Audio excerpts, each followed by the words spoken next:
ಅದೇ ಲೋಕ. ಈಗ ನನಗಿದೆಲ್ಲ ನೋಡ್ತಾ ಇದ್ರೆ ನಾನು ಜೋರಾಗಿ ಹತ್ಬಿಡುವ ಅನ್ಸುತ್ತೆ. ಎಳ ಬರೋದು ನನಗೆ. ಎಷ್ಟು ಅಳಬೇಕು ಅನ್ಕೊಂಡ್ರೆ ಎಳ ಬರೋದಿಲ್ಲ ನೋಡ್ರಿ. ನಾನು ಅಳಬೇಕು ಅಂತ ಅನ್ಕೊಂಡ್ರೆ ನಗಾಡ್ತಾ ಇದ್ದೀರ ನೀವು. ಅಂದ್ರೆ ನೊಂದಿದ್ದೇನೆ. ನಮ್ಮ ಅಕ್ಕನಿಗೆ ನಾನು ಅಳುದ್ ನೋಡೋಕೆ ಇಷ್ಟ ಇಲ್ಲ. ಯಾವಾಗ್ಲೂ ನಗಾಡ್ತಾ ಇರ್ಬೇಕಲ್ವಕ್ಕ? Correct Gilli, correct. ಗಿಲ್ಲಿ ಯಾವಾಗ್ಲೂ ನಗ್ನಾಗ್ತಾ ಇರ್ಬೇಕು. ಯಾಕಂದ್ರೆ ಎಲ್ರಿಗೂ ನಗು ತಂದು ಕೊಟ್ಟಂತಹ ನಗು ಅದು. ಇವತ್ತಿನ ದಿನ ಎಷ್ಟೋ ಜನಕ್ಕೆ ಎಷ್ಟೋ ಟೆನ್ಷನ್ ಇರ್ತಿತ್ತು. ಆ 3-4 ತಿಂಗಳು ಎಲ್ಲರ ಮನಸ್ಸುಗಳಿಗೆ ನಗು ತಂದು ಕೊಟ್ಟಿರುವಂತಹ ಗಿಲ್ಲಿ, ನೀನು ಕೂಡ ಯಾವಾಗಲೂ ಚೆನ್ನಾಗಿ ನಗ್ನಗ್ತಾ ಇರ್ಬೇಕು ಅನ್ನೋದೇ ನಮ್ಮ ಆಸೆ. ತೋರಿಸ್ಕೊಬಲ್ಲೆ ಕಲಕ. ಅವನಿಗೆ ಭಯ ಎಲ್ಲಿ ನಾನು ಗಿಲ್ಲಿ ಒಂದೆರಡು ಮಿಮಿಕ್ರಿ ಮಾಡು ಅಂತ ಹೇಳ್ಬಿಡ್ತೀನಿ. ಬೇಡ, ನಿಮ್ಮ ಮಿಮಿಕ್ರಿನೇ ಮಾಡ್ಬೇಕಾಯ್ತದೆ.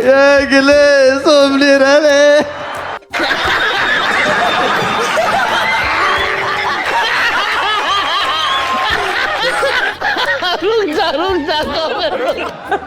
ಓಕೆ, ಕಿಶೋರ್ ಸರ್, ನಿನ್ ಫೇವ್ರೆಟ್ ಕಿಶೋರ್ ಸರ್. ಅಲಕ ನಿಮ್ಮಂದು ಮಾಡಿದ್ರೆ ಬೇಕಾದ್ರೆ ಕ್ಷಮಿಸ್ಬಿಡ್ತೀರಿ. ಕಿಶೋರ್ ಸರ್ದು ಮಾಡಿ ಅವ್ರು ಫೋನ್ ಮಾಡಿ ತಿರ್ಗ ಯಾಗ್ರೂ ಬೇಕು ಇದೆಲ್ಲ ನಿಮಗೆ ಇಲ್ಲ. ನೀ ಅದೊಂದು ಮಾಡ್ತಿದ್ಯಲ್ಲ, ಅದು ಮಾಡ.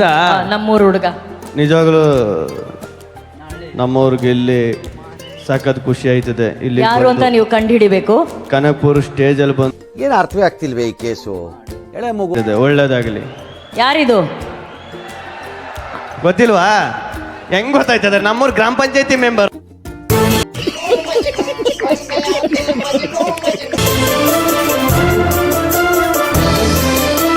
ಈಗ ನಮ್ಮ ನೆಚ್ಚಿನ ಗಿಲ್ಲಿಗೆ ಒಂದು ಪ್ರೀತಿಯ ಸನ್ಮಾನ. ಗಿಲ್ಲಿ ಒಂಚೂರು ಮುಂದೆ ಬಾ. ಇಲ್ಲಿ ಲೈಫಲ್ಲಿ ಇಷ್ಟು ಮುಂದೆ ಬಂದಿದ್ದ. ಲೈಫಲ್ಲಿ ತುಂಬಾ ನೀವು ಮುಂದೆ ಕಳಿಸ್ಬಿಟ್ಟಿದ್ದೀರ ಕನಕ.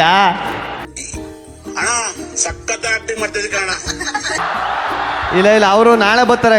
ಕಾವು ನಾಳೆ ಬರ್ತಾರೆ. ಅವಾಗ ಗಿಲ್ಲಿ ಗಿಲ್ಲಿ ಗಿಲ್ಲಿ ಏನ್ರಿ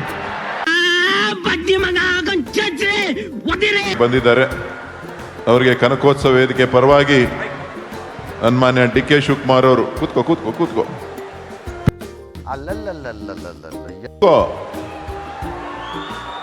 ಇವನೇನು ಮಕ್ಕ ಹೇಳ್ತಿದ್ದಂಗೆ ಇಟ್ಕೊಂಡವನೆ.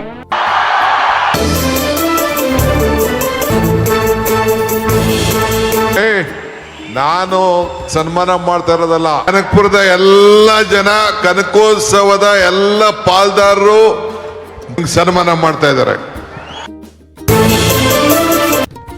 ಅಪ್ಪಿ, ಇದು ಯಾವ್ದೋ flash back rebel star Ambareesh ಹಳೇದು ಅಕ್ಕಿ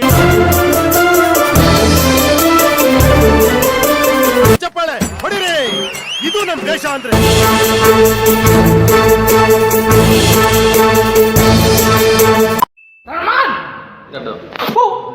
ಇಷ್ಟು ಹೇಳಕ್ ಇಷ್ಟಪಡ್ತೀನಿ. ಓಕೆ ಫ್ರೆಂಡ್, ಬಾಯ್.